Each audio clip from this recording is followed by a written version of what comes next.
कार्तिक मास महात्म्य 19वां अध्याय। श्री नारद जी बोले, जलंधर के नगर में जाकर विष्णु जी ने उसकी पतिव्रता स्त्री वृंदा का पतिव्रत धर्म भंग करने का विचार किया।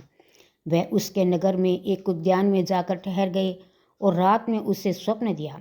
वृंदा देवी ने स्वप्न में अपने पति को भैंसे पर सवार हुए, शरीर में तेल लगाए नग्न देखा।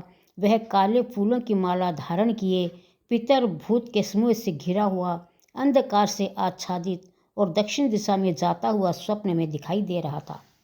शीघ्र अपने साथ अपनी नगरी को समुद्र में डूबती हुई देखा।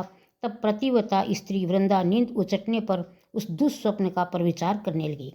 धुंधले तथा अनेक छिद्रों से युक्त सूर्य नारायण को उगते हुए देखा। यह सब अनिष्ट समझकर रोती हुई वह भयभीत हो गई। जब गोपुर तथा प्रासाद में कहीं भी शांति नहीं मिली, तब दो सखियों को साथ लेकर नगर के बाग में गई, परंतु दुस्वप्न की चिंता से भयभीत वृंदा को कहीं भी सुख नहीं मिला। वह एक बाग से दूसरे बाग में जाती, तब भी शांति न मिली। इसके बाद वन में घूमती हुई उसने सिंह के समान आकृति वाले, भयंकर दांत, विकराल नेत्र वाले दो राक्षसों को देखा। उन्हें देखकर वह व्याकुल होकर भागने लगी। उसी समय अपने शिष्य के साथ एक मौन बैठे हुए शांत स्वरूप तपस्वी को भी उसने देखा। तब भय से अपने दोनों हाथों को ऋषि के कंठ में डालकर बोली कि हे महाराज, मैं आपकी शरण में हूँ। इन भयंकर राक्षसों से मेरी रक्षा करिए। मुनि ने राक्षसों से डरी हुई, राक्षसों द्वारा पीछा की हुई बाला को देखकर हुंकार ही से उन दोनों को पीछे भगा दिया। उन राक्षसों को हुंकार के भय से भयभीत और भागे हुए देखकर भूमि में दंडवत प्रणाम कर वृंदा कहने लगी। वृंदा ने कहा, हे कृपानिधि, भयंकर भय से आपने मेरी रक्षा की है, इसलिए मैं आपसे कुछ विनय करना चाहती हूँ। आप कृपा कर सुनिए। हे सुवृत, मेरे पति देव जलंधर महादेव जी के साथ युद्ध करने के लिए गए हैं। वे युद्ध में कैसे हैं, आप कृपा कर मुझसे कहिए। नारद जी ने कहा। ऐसा वचन सुनते ही मुनि ने कृपा दृष्टि से ऊपर को देखा। उसी समय दो बंदर वहां आए और प्रणाम कर मुनि के सम्मुख बैठ गए। तब वे दोनों बंदर मुनि की भ्रुकुटी का संकेत पाकर आकाश मंडल में उड़ गए और क्षण भर में ही लौटकर मुनि के सामने प्रणाम कर बैठ गए। दोनों बंदरों के हाथ में मृत जलंधर का सिर सहित धड़ देखकर वह पति विनाश के दुख से मूर्छित हो पृथ्वी पर गिर पड़ी। मुनि ने वृंदा के ऊपर कमंडलू का जल छिड़ककर सचेत किया। फिर वृंदा दीन भाव से अपने पति के मस्तक से अपना मस्तक मिलाकर रोने लगी। वृंदा ने कहा, हे प्रभु, आप पहले मुद्रालाप से मुझे प्रसन्न रखते थे, परंतु आज मुझ निरपराधिनी दासी से क्यों नहीं बोलते हो? आपने जिस विष्णु सहित सब देवताओं और गंधर्वों को जीत लिया था, उन तीनों लोकों के विजेता आपको तपस्वी शिव ने कैसे मार दिया? श्री नारद जी बोले। इस प्रकार विलाप करती हुई वृंदा मुनि से कहने लगी।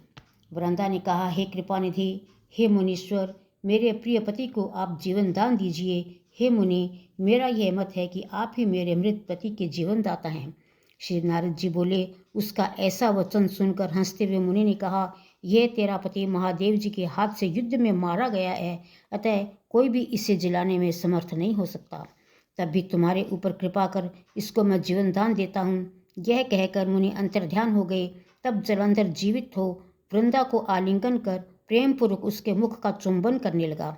तब वृंदा भी अपने पति को देखकर अत्यंत प्रसन्न होती हुई उसी वन में जलंधर के साथ बहुत दिनों तक विहार करने लगी।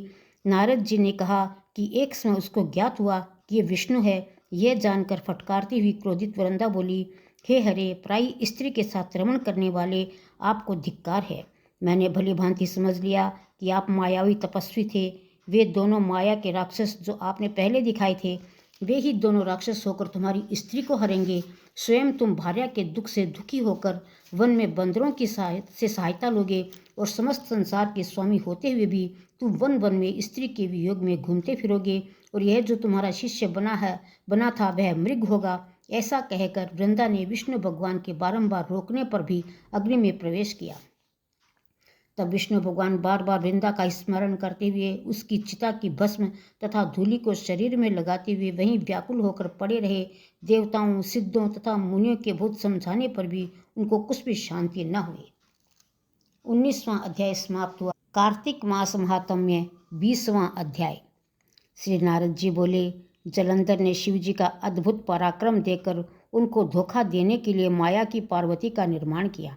रोती हुई और निशुम्भवादी दैत्यों के द्वारा सताई जाती हुई और रथ से बंधी हुई पार्वती को शिव ने देखा।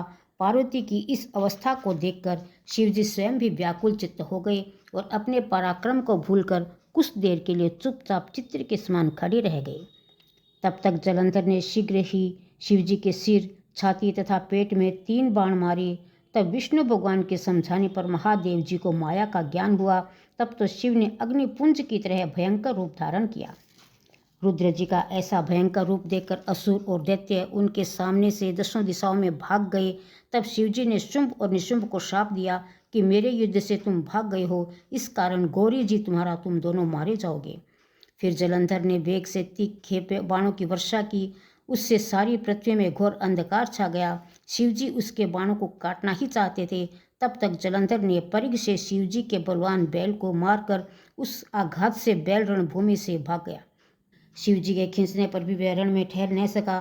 तब शिवजी ने अति क्रोधित हो अति रुद्र रूप धारण कर बड़े वेग से सूर्य के सदृश तेजस्वी सुदर्शन चक्र छोड़ा। आकाशमंडल और पृथ्वी तल को भस्म करते हुए सुदर्शन चक्र ने पृथ्वी में जाकर जलंधर के विशाल नेत्र वाले सिर को काटकर अलग कर दिया। तब उसका शरीर शब्द करता हुआ रथ से भूमि पर गिर गया और जलंधर का तेज शिवजी में विलीन हो गया। वृंदा के शरीर से निकला हुआ तेज पार्वती के शरीर में लीन हो गया। 20वां अध्याय समाप्त हुआ। राम राम।